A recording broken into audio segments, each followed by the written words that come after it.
2 minutes. We'll wait for them, and then if they don't join, we'll start the live streaming. Thank you.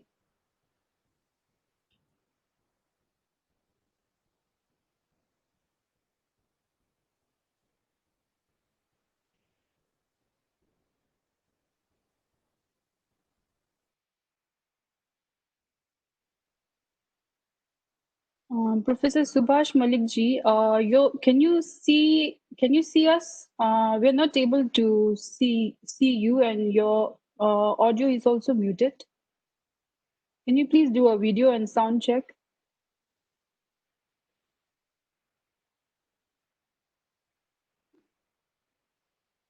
Professor Subhash Malik ji.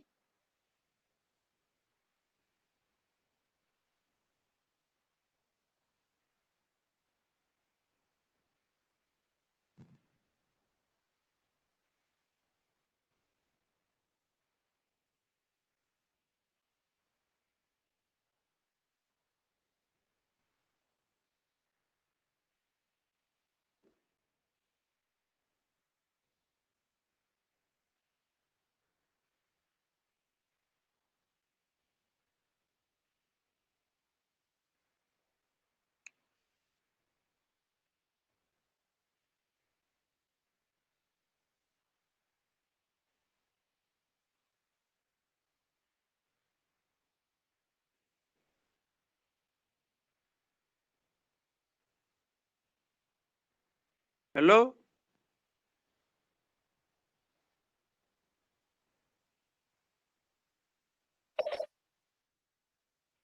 Hello, Professor Subhash Malik. Yes.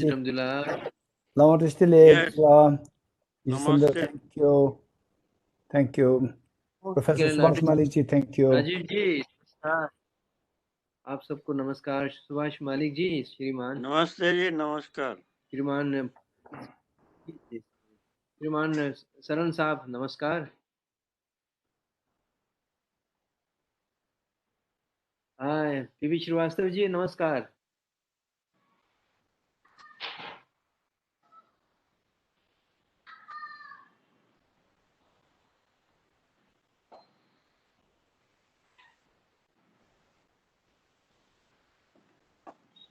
तो चलेगा लगता है उस दिन क्या हुआ भाई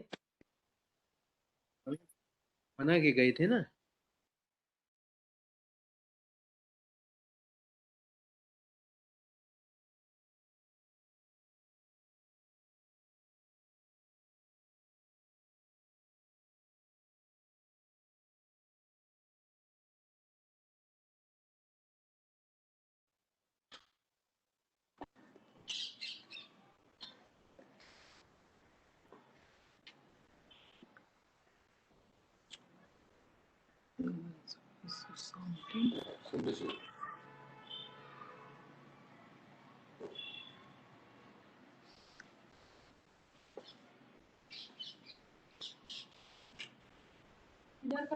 लगा थोड़ा सा पानी है हाथ धोने के लिए वो भी खत्म हो जाएगा पानी बिल्कुल खत्म हो रहा है बाथरूम में वो तो अंदर का है ही नहीं पानी जो बाहर का है ना वो भी खत्म हो जाएगा इसको बंद कर देंगे अच्छा, तुम कहाँ जा रहे हो? पानी लेके जाते इसमें बंद कर रहे हैं अच्छा क्योंकि ये बाहर का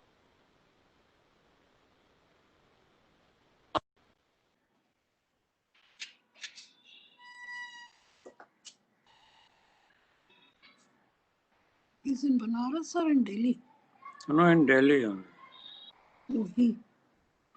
Sometime, Professor.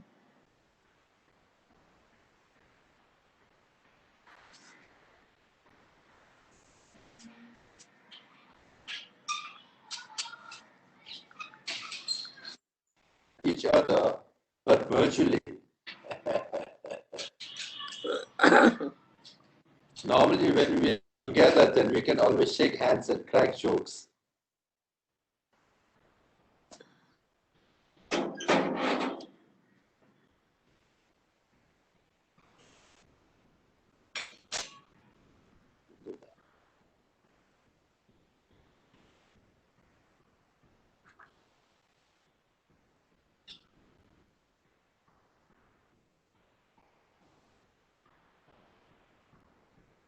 Sound नहीं आ रहा।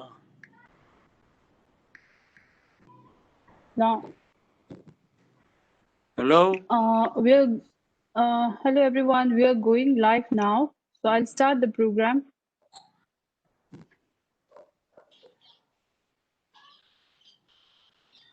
Good evening and welcome everyone to the memorial meeting of late Smt Dr. Kapila Vatsyayan ji, Vice-Chairperson, Governing Council, Tibet House, Culture Center of His Holiness the Dalai Lama, New Delhi. We are very sad about the passing away of Srimati Dr. Kapila Vatsyayan ji last month. She was a leading scholar and a great supporter of Tibet and the Tibetan people. She was affectionately called Mataji by His Holiness the Dalai Lama. His Holiness has known Dr. Kapila ji since his first visit in India in 1956 for the celebration of 2500 Buddha Jayanti celebration. Dr. Kapila ji was a serving member of the Governing Council of Tibet House since 1985 and was appointed Vice-Chairperson of Tibet House by His Holiness the Dalai Lama in 2017. We are truly grateful to her for her dedicated service and support for nearly 4 decades. We are also deeply indebted to Dr. Kapila ji for her immense contribution in setting up the Central Institute for Higher Tibetan Studies, Varanasi, other renowned art institutions in India, such as the Indira Gandhi National Center for the Arts. It is a great loss for both India and Tibet, as we lost a great scholar in the field of Indian art. However, we are not here today to mourn on the passing away of Dr. Kapila ji. Rather, we are here to honor and celebrate the great life she had. To begin with, may I request Venerable Geshe Dorji Damgla, Director, Tibet House, to offer khada on the portrait of His Holiness the Dalai Lama and Dr. Kapila ji.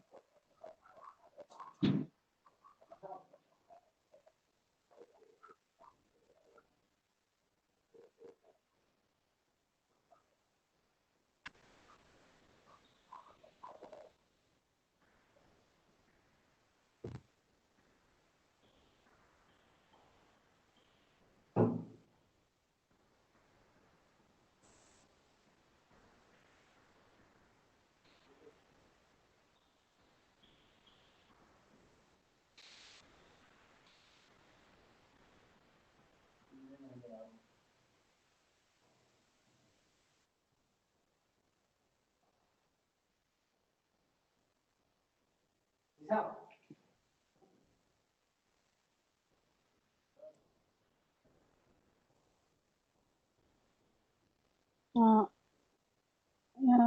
I now request Venerable Geshe Dorji Damgla to recite the verses from the Noble Mahayana Sutra, Wisdom at the Hour of Passing Away.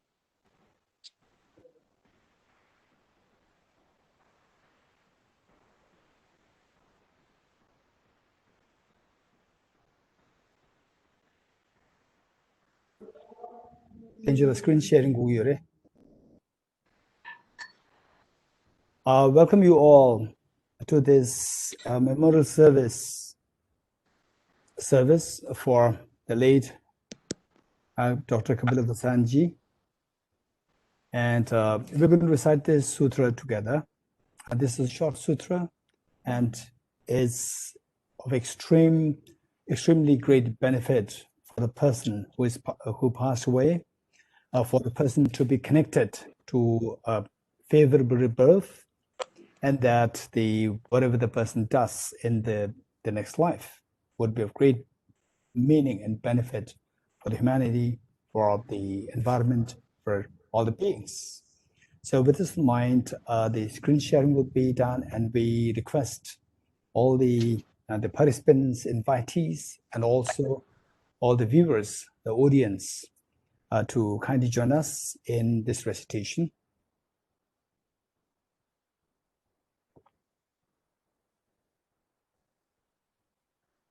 The Noble Mahayana Sutra, Wisdom at the Hour of Passing Away. Homage to all Buddhas and Bodhisattvas. Thus did I hear at one time, while the Buddha, the Blessed One, was residing in the palace of King of the Gods in the Akanishta realm. He taught the Dhamma to the entire assembly. The Bodhisattva Mahasattva Akashagarbha then paid homage to the Blessed One and asked, Blessed One, how should we think about the mind of a Bodhisattva who is about to die?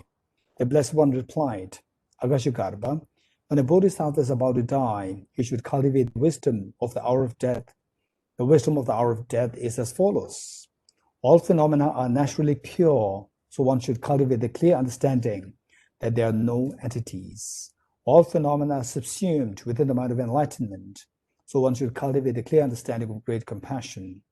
All phenomena are naturally luminous, so one should cultivate the clear understanding of non-grasping. All entities are impermanent, so one should cultivate the clear understanding of non-attachment to anything whatsoever. When one realizes mind, this is wisdom, so one should cultivate the clear understanding of not seeking the enlightenment elsewhere. The Blessed One then spoke the following verses. Since all phenomena are naturally pure, one should cultivate the clear understanding that there are no entities. Since all phenomena are connected with an enlightened mind, one should cultivate the clear understanding of great compassion. Since all phenomena are naturally luminous, one should cultivate the clear understanding of non-grasping. Since all entities are impermanent, one should cultivate the clear understanding of non-attachment. Since the mind is the cause for the arising of wisdom, do not look for the enlightenment elsewhere. After the Blessed One had spoken, the whole assembly, including the Bodhisattva, Akashagarbha, and others, were overjoyed and full of praise for the Buddha's words. This concludes the Noble Mahana Sutra, Wisdom at the Hour of Passing Away. Thank you so much.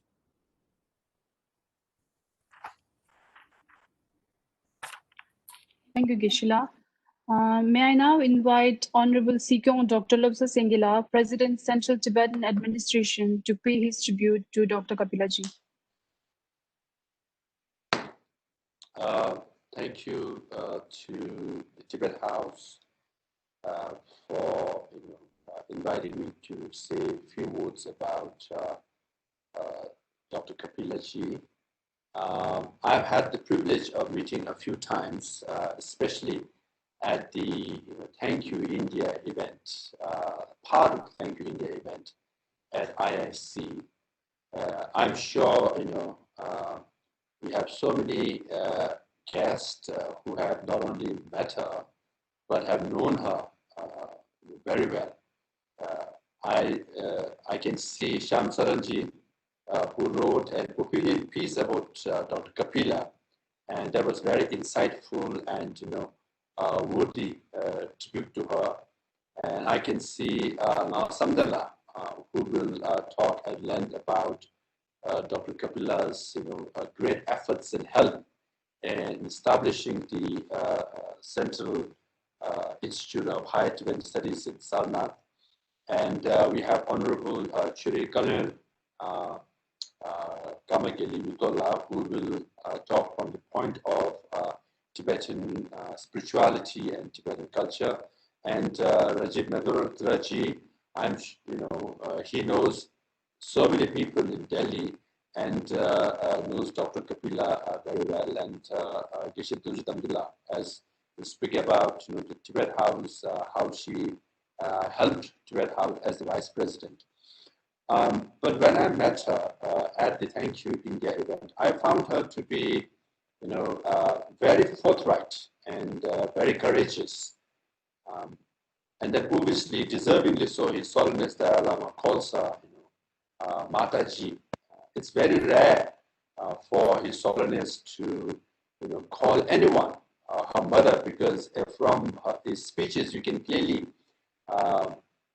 learn that he is closest, or rather closer to His Holiness' own mother than father. And then to call someone a Mataji means, I think His Holiness really feels very close and holds her very dearly. And then obviously from her bio, it's very clear that she is one of the very rare friends who met His Holiness in 1956, when His Holiness came to India to participate at the 2500th anniversary of Buddha Jayanti. So such a long relationship. When Tibet was independent, she had met His Holiness, and then post-occupation of Tibet, she helped as much as she could in preserving Tibetan spirituality, culture there, by establishing all these institutions. I'm sure on the cultural, spiritual aspect, all of you speak, but I was told, Tori, that she's also very pro-Tibet from political point of view also, because she was one of the participants and speakers at the 2550th anniversary of Buddha Jayanti. At that event, I'm sure Shamsaraji was also there. At that event, Mr. Manmohan and Manmohan Singh and Sonia Gandhi, all the Congress leaders, the whole cabinet of the government was there. And Kapila ji spoke at that time, and in her very forthright but diplomatic way, she said, at the 2500th anniversary of Buddha Jayanti, His Holiness the Dalai Lama was in Tibet, but Indian government made efforts to invite him all the way from India. Today, at the 2550th anniversary of Buddha Jayanti, His Holiness the Dalai Lama is in India, but he is not at the event today, at the inaugural event today. So she was very bold and courageous to raise this issue in the presence of the whole cabinet and prime minister and all the leaders of India. But diplomatically, she said, the plan is to observe the 2550th anniversary for the whole year, for a year long, and she hoped that His Holiness could participate in some of the other events. So that shows her guts, the courage to speak her mind in the presence of so many people. That also shows a love for Tibet and Tibetan people. And because of friends like her, our issue, the Tibet issue, is still very much alive in the world, particularly in India. No country, no government, no people have done more for Tibet and Tibetan people than this great nation. Primarily because we had friends like Kapila ji, who throughout her life stood with us, spoke for us in the presence of highs and lows. So whenever we had events in Delhi, whenever we want a speaker or a guest of major significance, we used to invite her and she comes. So when I met her at the Thank You India event just a few years ago, she was relatively old. She was, I think, in the 90s actually. But she came and she spoke her mind.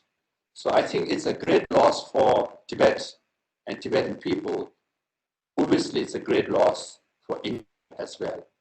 And I hope and pray that she be reborn again and to continue the legacy of her family as the freedom fighters of this great nation. And she be reborn again as a great admirer and who loved His Holiness the Dalai Lama. And she be reborn again as a great supporter of Tibet.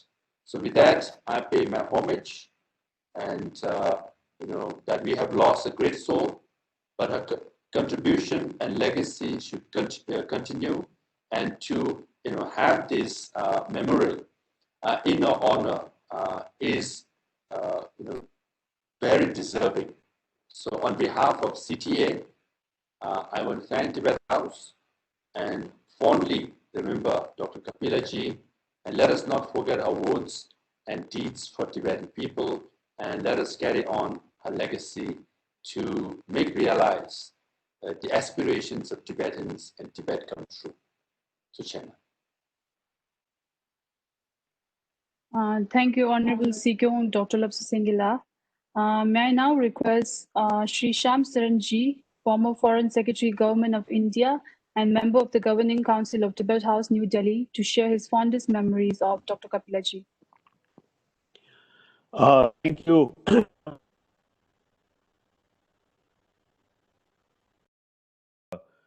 Tibet House Dorji Damdul, Director, for taking the initiative of organizing this memorial meeting to honor the memory of Srimati Kapila Vatsyayan ji. I have already written about my, association with Kapila ji over many years. And I have also spoken about her very special relationship with Tibet and the people of Tibet. Let me say that one of the very memorable moments of my life was when on the occasion of the 50th anniversary of His Holiness's entry into India. This was in 2009 that His Holiness, organized this, visit to all the religious places, to a Hindu temple, to a Jain temple, to a church, to a synagogue, to a masjid. Uh, Essentially, going to all these places, sacred places, in order to give thanks and pray for the welfare of India and the Indian people, and also to express his gratitude, his thanks to India for having received him and for being, as he always says, I have been the guest of India for the last. But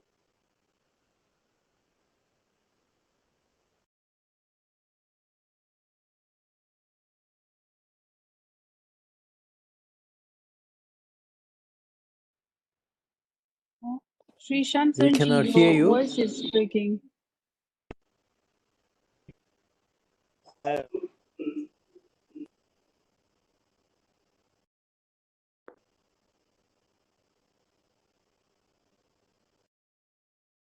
can you? Is my voice clear now? Yes, we can hear now. Yes, now Can you? now it is clear, please. Yes, sir. Yes. Yeah. Okay.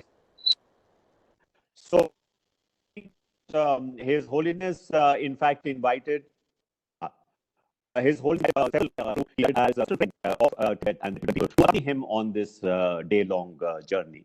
And I was very privileged to also be included in that group of people. And of course, one of the most honored passengers on that bus, taking us to various places of worship, was Kapila ji herself. And I could see that His Holiness had a very special kind of a relationship with her, a relationship of great affection and great respect, which was, I think, very much reciprocated, very warmly reciprocated by Kapila ji. So this is a moment to really recall that very special kind of a bond that existed between Kapila ji and His Holiness, but also between her and the cause of Tibet. I would only like to add, again through my personal association with her, that I was very conscious of the fact that Kapila ji was always insistent that, if we want to really understand the roots of Indian culture, uh, a lot of India's own heritage, a lot of India's culture, philosophy, today lies, in fact, embedded in Tibet and in Tibetan culture. That, a lot of this part of our tradition, religious tradition, of our scriptures have been lost in India. But you find them very lovingly preserved, in fact, in Tibet and in Tibetan scriptures. And so she always felt that it is important to promote the study of Tibetan texts, of Tibetan culture, not just to understand Tibet and its culture, but to, in fact, to understand our own culture, our own traditions. This was something which she was very passionate about, and this is how she took the initiative of setting up the Institute of Higher Tibetan Studies in Sarnath, precisely for this reason. So I think this is a moment for us to cherish her memory, to celebrate the great intellectual, sort of excellence that she represented, and a very wide-ranging, kind of interest that she had in Indian culture, in Indian art, in heritage in terms of music, of dancing. I mean, there was no field of Indian culture that she was not someone who was already a expert in. So we are going to, feel this great void amongst us because of her passing away. But as I said, rather than mourn her loss, I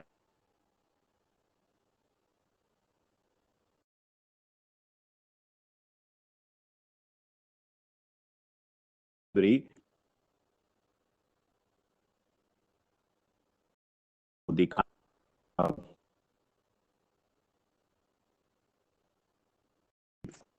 so may her so rest in peace. Thank you very much for your attention.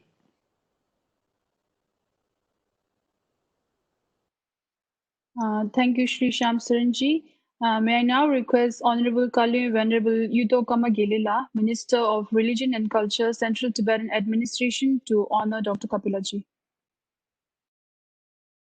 Thank you all. The most honorable participants, honorable director and governing council members of Tibet House, dear brothers and sisters. I would first of all like to offer my deepest homage to the portraits of His Holiness the Dalai Lama and late Srimati Dr. Kapila Vatsyayan ji, and greet Namaste and Tashi Delek to all the distinguished guests and audience of this virtual memorial meeting. I would also like to offer, on behalf of the Department of Religion and Culture, Central Tibetan Administration, and on behalf of all Tibetan religious and cultural institutions, our deep and sincere condolences to the bereaved family members, followers, and friends of late Srimati Dr. Kapila Vatsyayan ji on her passing away some 6 weeks ago. I feel very honored and privileged to join this memorial meeting. Although I remember meeting late Dr. Kapila ji only on a couple of occasions in the past, but I have always held her very high and close in my heart, knowing and appreciating her firm support to His Holiness the Dalai Lama and the Tibetan Buddhist culture. Since we have other eminent persons here to speak on her life and work, I will not take time to repeat them. We Tibetans in and outside Tibet remain deeply grateful and indebted to late Dr. Kapila ji for her most valuable support and contributions in the cause of the Tibetan people and culture. We can remain assured of the well-being of the late Dr. Kapila ji's departed soul. Her close personal and spiritual bond with His Holiness the Dalai Lama alone, besides her own enormous good deeds, should guarantee special guidance from the Arya Avalokiteshvara and Arya Tara in her journey to the next world. She may well deserve a place in the supremely praised heaven of Sukhavati, the abode of Amitabha Buddha, according to Tibetan Buddhists. However, the ways of the noble enlightened beings are said to be simply inconceivable. to the common people. They know it best, and we may leave it up to them. Let me end my speech with a short prayer in Tibetan in the words of the great Master Tsongkhapa, which I would like to dedicate for the late Dr. Kapila Vatsyayan ji. Namshi tseyin tuje tongwe tse, korzo gyazu kowe obame. Migi lamdo sewa tongyurte, teta ninji da yu kanwa sho. Hardo nawa shawa jumata, gyese gyeji mano lamdente, dewa chendu jene trubayi, mata shingin rowan renju chi. Thank you all very much.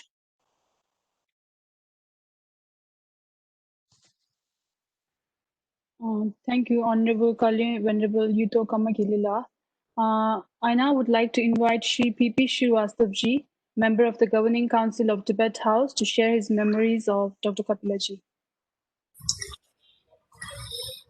First of all, permit me to offer my sincere obeisance and namaskar and touch the feet of His Holiness and seek his blessings for one whom he used to call as Mataji. Sir, all my colleagues present here, my sincere namaskar to you. And one thing which strikes me is that there is nothing to condole about Kapila ji's body not being here, because such people are immortal. They continue to exist, they live within their thoughts. Their thoughts are reverberating all around. In Tibet House especially, when we go there, we find everything.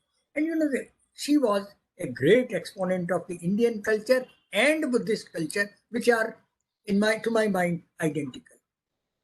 So we were in tune with each other, and we used to sort of used to take pride that such a brilliant scholar, such a well-known person is our vice chairman in the governing body. Let us now see what she wanted to do, how she wanted to improve the Tibet House functioning and the other institutions through learning. Our venerable director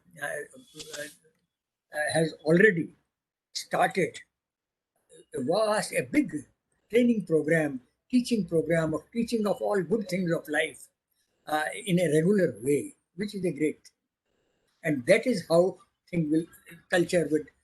Buddhist culture will spread. And we in India, don't feel that it is something other than Indian culture. It is all common. So much of commonality there. Therefore, even when we don't find her in our meetings of the Tibet House governing body, we shall always feel her presence there, blessing us, guiding us.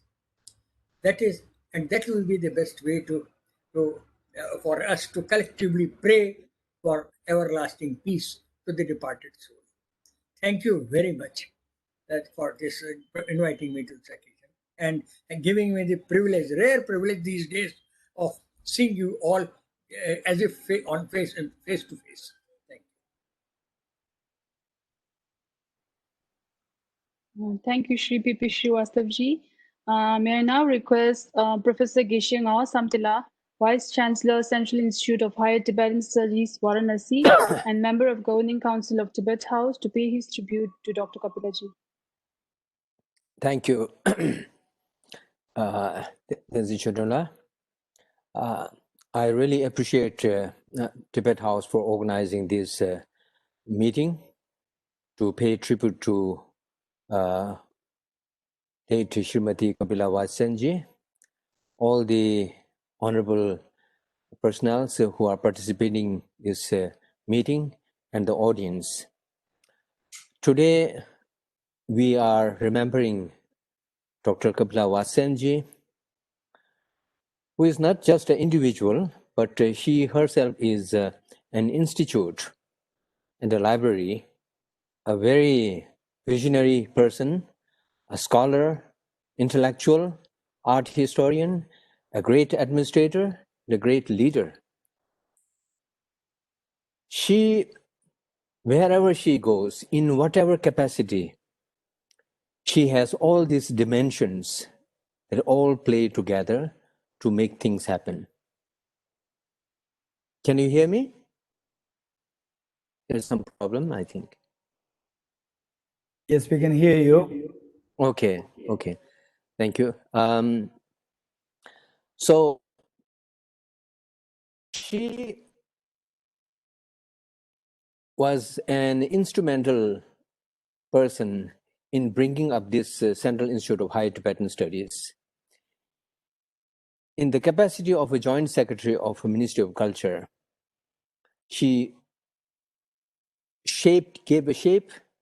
Of course, there was a vision and, the mission of this institute, but she gave administrative shape to this and gave a system and then advanced it further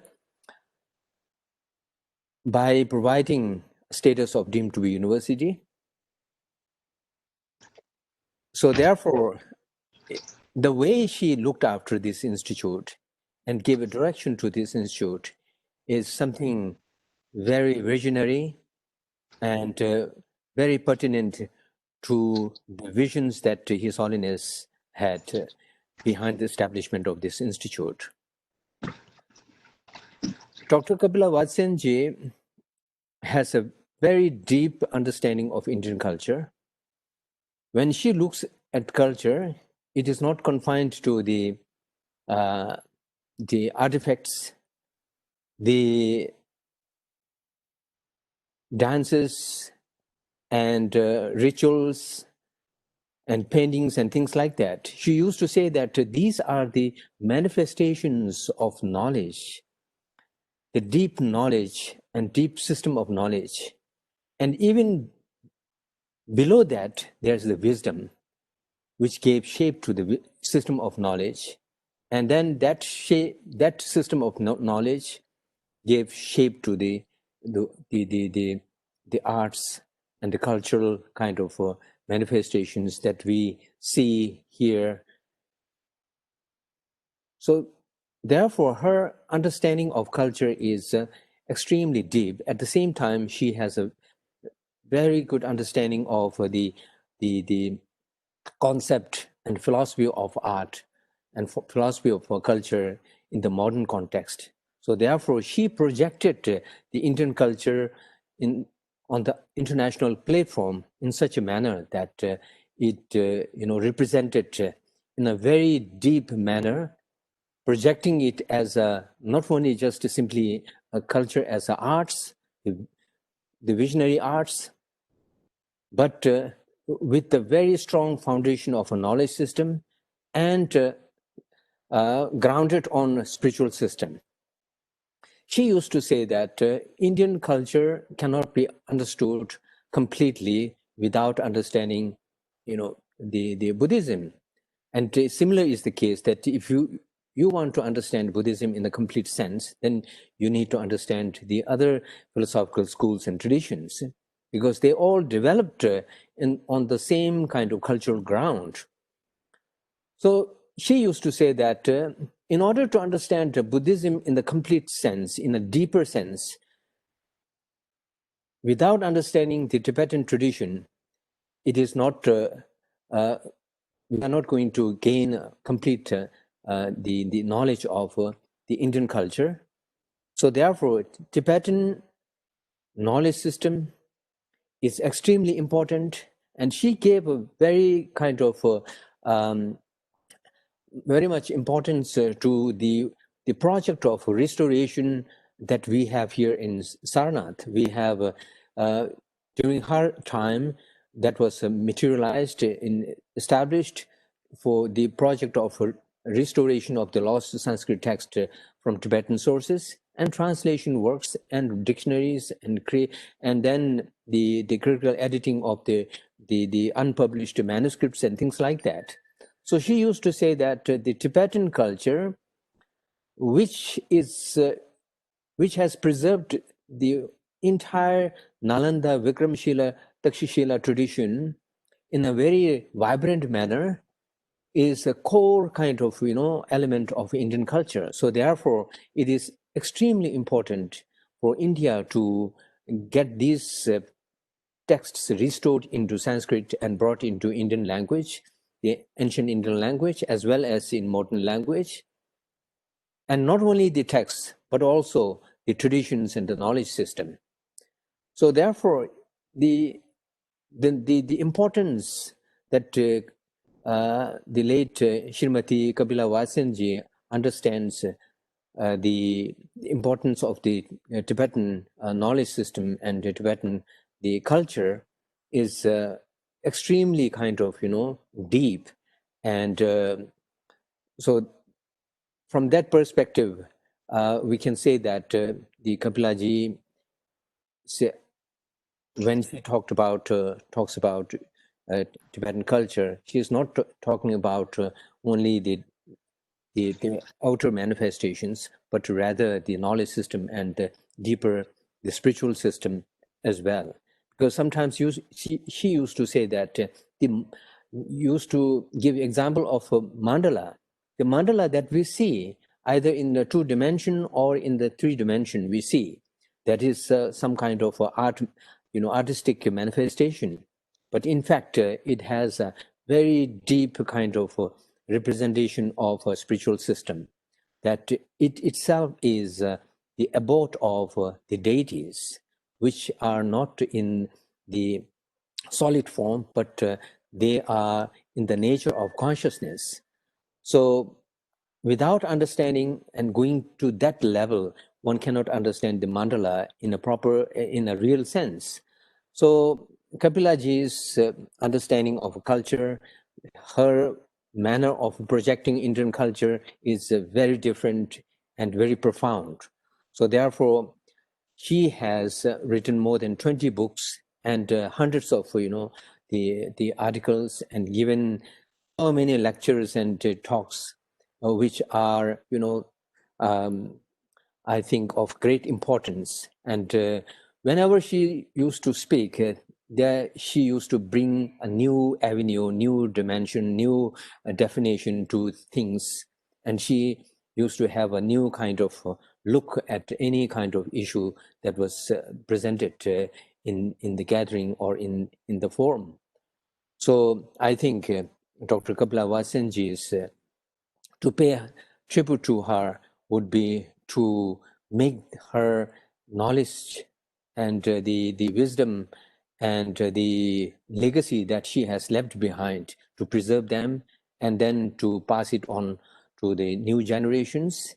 And we have here in our institute, we are thinking of organizing a national seminar on her the deeds and her works, and also to establish a lecture series on her name. So this is just a very small kind of tribute to her, but the real tribute would be to to follow her paths, to follow her advices that she used to give me personally, and then she used to express in the national and international forums, that is full of great visions and the ideas which would be extremely benefit for the not only for the preservation of the ancient culture, but also for the benefit of the entire humanity. So I think I once again thank Tibet House for organizing this meeting, which will certainly be beneficial to disseminate some of our ideas and her importance to some more people who are not acquainted with her personality. Thank you very much.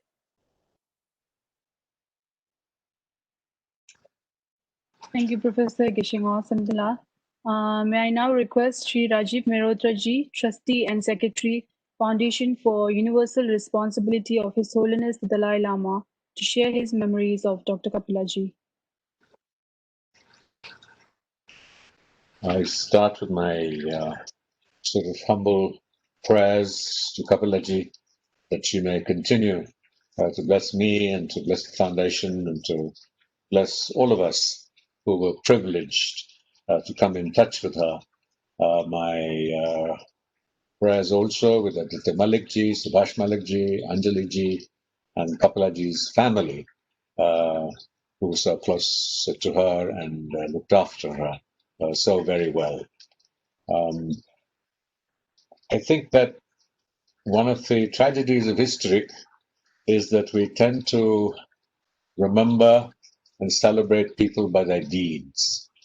I think what was equally powerful and impactful in my life was who Kapila ji was as a human being and the very powerful impact she had on hundreds and thousands of lives, both directly in terms of people she interacted with and those that were impacted by her institutions, her writings, and her books. And while it is easier to remember and document her deeds, it is more challenging to remember who a person was. And as we know from our Buddhist traditions, it ultimately has to do with the motivations, with the compassion, the altruism, the state of mind with which one worked. She belonged to an amazing generation of people who worked selflessly in restricted environments, often without much publicity or media or social media today that gave them profiles much higher than they warranted or deserved. And I think for people of that generation, it was really the converse. So here was a remarkable woman who was never, I believe, celebrated enough for the kind of person she was. And her life of reflection and the life of action was so marvelously balanced, in a sense that when you see great teachers like His Holiness the Dalai Lama, it is not really merely what they teach, but how they embody that teaching and how they live it in practice that makes for a true teacher and a great human being that I celebrate and honor today. And it's also just like you can hear a dry academic or who may bring scholarship to the study of the scriptures, but unless it is accompanied by a deep sadhana, a practice that internalizes the teachings, it is really futile and facile. And I think that remained the cornerstone of Kapila ji's life, that if she was interested in something, if she was interested in aspects of dance, she learned dance. Whatever area that she was interested in, she sought to embody that and manifest it internally and internally outward. And my experience of that was when I came back from Oxford and film school in the United States. Amongst the first films I made were the Center for Educational CCRT, it was then called, and Kapila ji was the governor, and I did a film on mudra, and that she was the advisor. And what had always interested me with mudra was how gesture was an expression of an emotion, of an idea.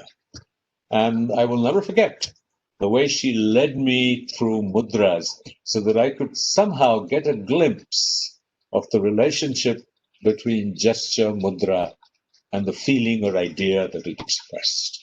So here was a hands-on person who not merely taught what she knew, but taught what she understood and experienced. And that surely is a great contribution that she made. She was also a person who was sometimes brutally honest. If she didn't like something, she said so. And I mean, she would then sort of, if you looked unduly wounded, she would make you feel better about it. But she made no attempt to conceal the reality of what she thought about you. And so she was, she was in that sense transparent. You could read when she liked something, when she didn't like something. And so there were none of the sort of public posturings that, many of us, and many people tend to make to get ahead in life. And so I think that, there were so many things I can talk about her kindness, her generosity of spirit, and her most powerful integrity. I mean, you should have just gone to her home in Hoskas after she, retired and moved into private quarters to see the utter simplicity with which she lived. For someone who had held so much high office, she embodied that, she lived that life. And I mean, we can only say that, when our time comes, to move on to hopefully the heavenly fields, that we can have lived our lives with that kind of integrity, altruism, passion, commitment. And so, I mean, I was just reading, the book of hers, and I will just send from a quote of hers, and where she says, "Perhaps I'm a rolling stone that has gathered much moss." There is a saying, "A rolling stone gathers no moss." She's talking about a rolling stone that has gathered much moss because she engaged in so many diverse, activities, which gave her so many talents, from the ability to speak, write, dance, administer. I mean, I can go on for eternity. And then she says, "Indeed, so much moss that there is no stone left." That the stone got completely covered with the moss of all that she learned and exposed herself to and embodied, covered that stone, the inner her. And only layers and layers of the rich and vast moss of the knowledge and experience of the country of my birth and those other countries from I have imbibed and received. And at a time when we're debating the true nation of nationality, the true notion of nationality and national identity, I mean, she stood for India's cultural heritage as it unfolded, was lived and vibrant today, and could unfold in the future as the hallmark of India's identity, as very much His Holiness does today for Tibet. I mean, he has argued that Tibet is its civilization heritage. The political framework is an instrument for that, but that is not what is essentially Tibetan. So I would join so many distinguished figures, and I must acknowledge Dr. Lobsang Sangye, Mr. Srivastav, just as you pop up on your screens, because you're all revered figures who I admire and learn from, Professor Geshe Samtin, Geshe Yuthuk, Tenzin Chun, and I have to say that I am a deep admirer and fan of Geshe Dorji Damdul, of the amazing work that he is doing at Tibet House to revive, project, and teach Tibet's civilization heritage and its Buddhism, in particular to Indian students. And this was a great need, and it brings great joy to see Tibet House follow that effort to meet that need in a manner that I know that Kapilaji would have celebrated, will celebrate, and will continue to applaud. So my prayers and gratitude for all of you for being a part of my life. And of course, Sham and Anita are, both friends, and, he is an inspiration. I just wrote to him the other day to tell him that. Thank you, everybody. Thank you, Sri Rajiv Mehrotra-ji.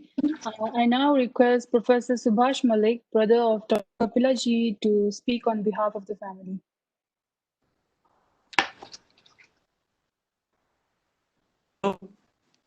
Yes, we can hear you. Okay. I'm quite moved and thankful to everyone who said so many things about my big sister. So you all know all about her great work she's done, and in so many different areas. But I can personally, in some sense, I would say that she was a great human being. And that we heard about Wonder Woman, but she was an amazing human being. She did so many things. In also, she was a big sister. She's always helped so many ways and always looked after me. taken care of the family also in so many different ways. And the work that she's done, I'll say that it's coming from some other source which we have not mentioned. This was a phenomenal thing. She's coming from some source which is trying her to do, for example, Michigan, do education in English literature. And she came back to India because normally when one is living abroad, it becomes very complicated. And immediately came back and said, I have to do things for India. And went to Vasudeva Sharan Agarwal to do her PhD, like a guru waiting outside. So, yeah, because she was so keen on it, and so how concentrated she was in doing. She told me when she was in the Central Institute of Tibetan Studies, I'm threatened by the conservative Banaras. This is a very encouraging Buddhism, but she didn't stop there. Something about her forced her, and even though she was very, one could say anything to her, but she was very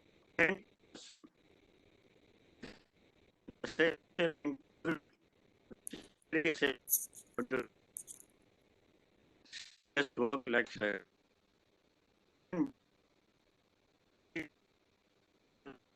In these are the so many different things, and at home also, she's taking care of everything.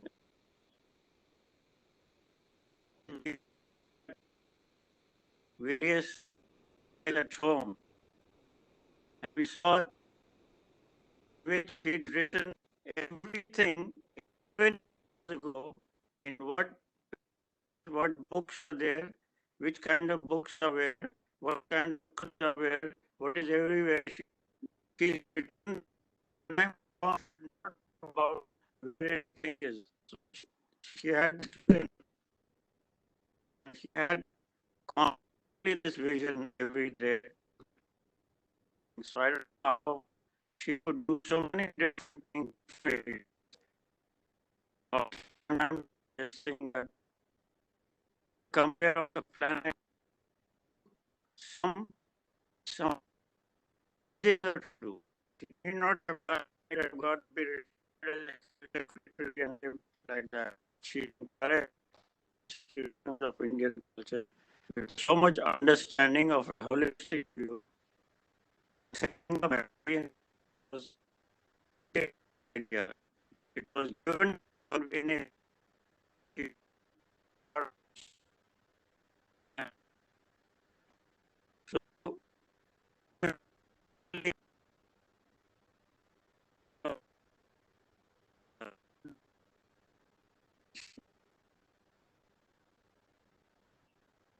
so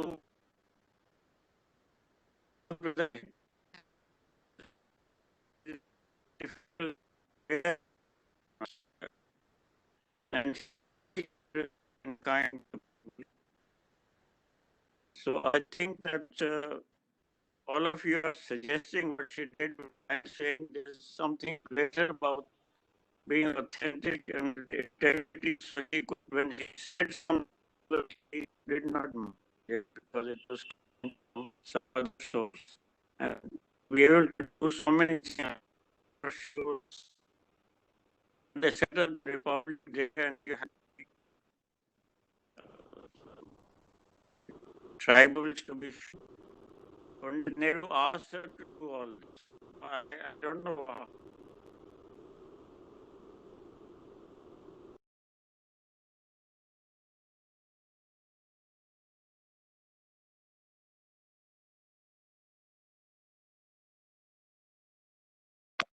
Thank you, Professor Subhash Malik ji.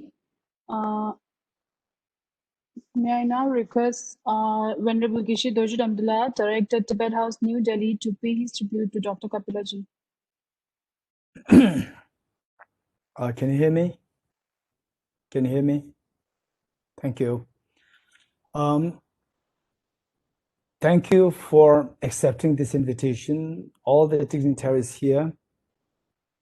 Respected Honorable President of the Central Tibetan Administration, Sikyong Dr. Lobsang Sangila, Honorable Kalin, the Most Venerable Genkama La, Honorable former Foreign Minister Secretary, Shri Sham Saranji, Shri Rajiv Merotraji, Trustee and Secretary, Foundation for Universal Responsibility, Shri P.P. Shri Vasavji, Professor Gesing Samdela, Vice Chancellor of Central the Institute of Higher Tibetan Studies, Varanasi, Shri Dinesh Patnaikji,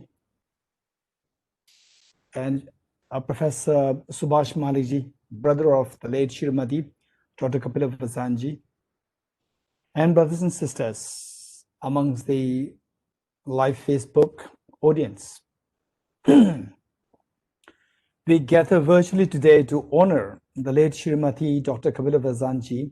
It was on 16 September 2020 that we lost this great icon of courage, truthfulness, knowledge, a beacon of a compassionate, skillful activity in the world, who nonetheless donned the mantle of an unassuming personality. A true polymath, Dr. Vatsyayan was a forerunner in India in the fields of cultural research, a renowned scholar of the arts and letters and Indian classical dance, who was also credited with the founding and administration of numerous landmark institutions, such as the Indira Gandhi Center for the Arts, Central University of Tibetan Studies, Center for Cultural Resource and Training, and the India International Center. As befitting such a multifaceted personality, she was showered with recognition and accolades, including being a Padma Vibhushan awardee, as well as Rajya Sabha Member of Parliament. But Dr. Vatsyayan was also a lifelong great supporter of Tibetans, as the Dr. Lobsang Sangye indicated, somebody who deeply respected, truly loved, and firmly stood beside His Holiness the Dalai Lama until her last breath. His Holiness the Dalai Lama, as everybody indicated, phony called her Mataji whenever the two met. The gratitude that we Tibetans owe to Dr. Vatsyayan is beyond expression. She was one of the main persons and key force behind establishing the Central Institute of Higher Tibetan Studies, Varanasi, which today serves as one of the foundational academic pillars of preserving Tibetan culture and tradition.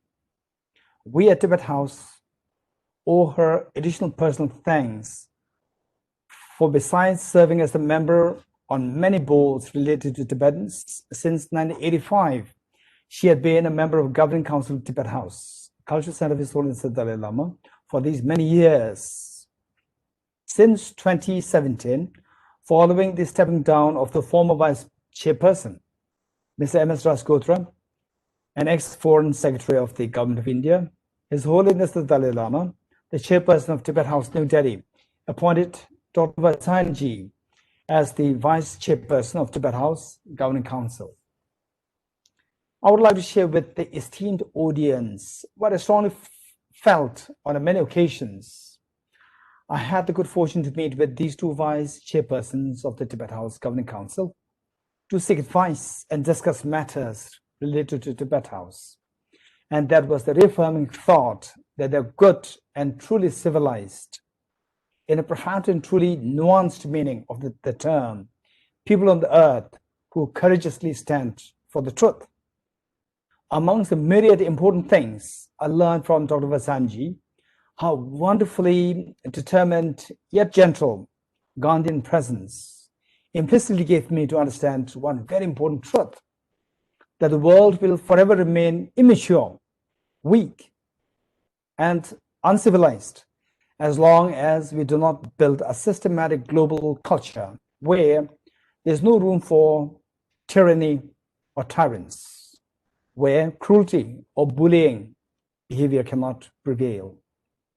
If the citizens of the world wish to see a better and more homely habitat for all beings, we must build such a systematic understanding across all countries and regions. Some people do have the skill to meticulously unearth the historical and the current facts, but only a handful of people can change the currents of history and the course of events with courage, determination, love for humanity, and wisdom. The contemporary world is in dire need of the second kind of people to change it from barbarism to civility. Mahatma Gandhi and Martin Luther King changed the course of the facts through courage, honesty, and confidence in human dignity.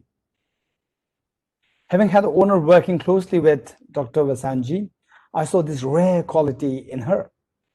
Today, as we pray for a good rebirth and onwards journey, let us remember Dr. Vatsyayan's immense legacy of courage and skill to change the very world she inhabited, from incivility to virtue and well-being of the community, from ignorance to great cultural diversity and sophistication. Her life proclaimed these aspirations and attainments loud and clear, and in her departure, she has passed on this baton of the culture of dignity and love for humanity, a real gift to the generations that follow. Thank you, one and all.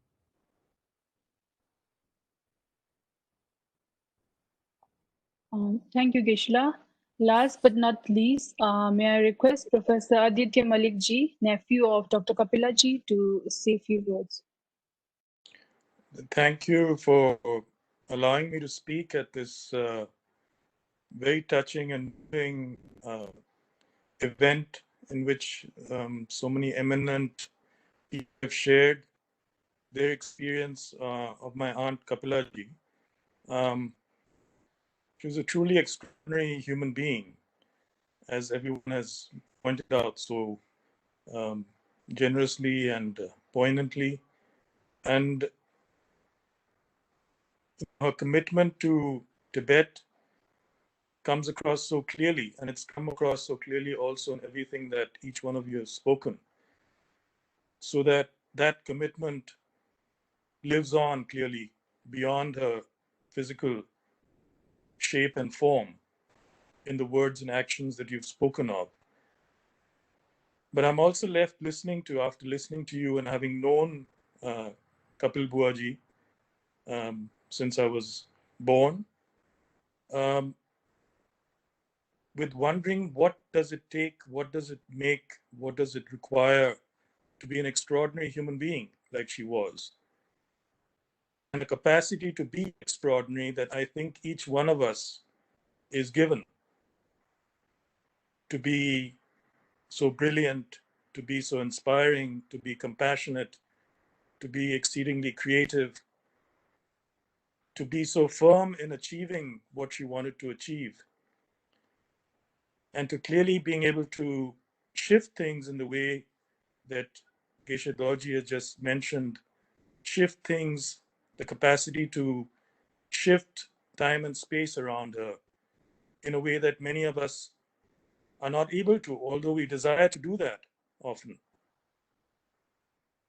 I'm left with that, a sort of pondering on what does it take to be that kind of person, to be that extraordinary human being, to unleash that capacity which really lies in each one of us, in each one of us in this gathering, and each one of us that is listening to what has been spoken in this gathering.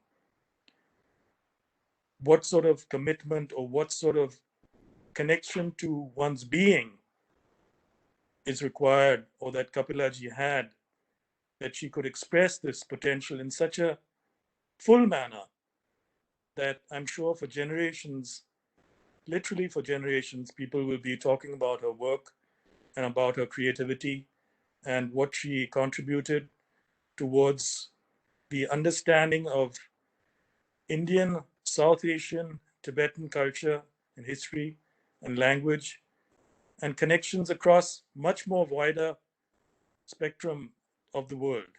So many other countries, nationalities, cultures that she connected with.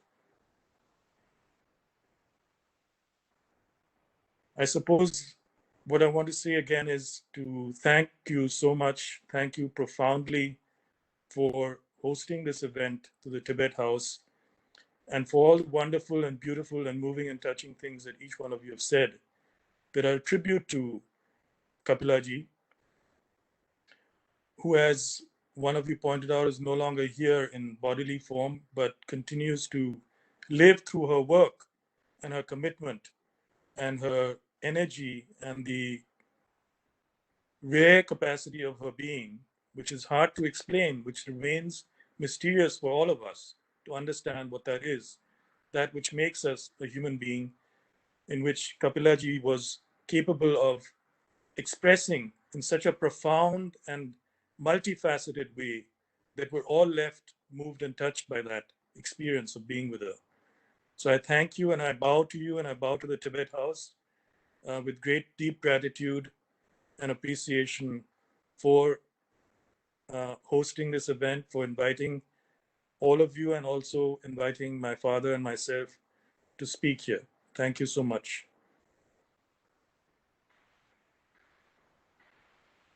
Thank you, Professor Aditya Malik ji. This concludes our program today. However, Dr. Kapila ji will be remembered by all of us in the coming years for the great legacy she has left behind. On behalf of Tibet House, I would like to thank Honorable Sikyong Dr. Love Singila, Honorable Kali Yuto Kama Gelila, all the members of Governing Council of Tibet House, Shri Rajiv Mehrotra ji, Professor Subhash Malik ji and family for joining us today, and to the virtual audience who have joined us through Facebook Live. Thank you. Thank you, everyone.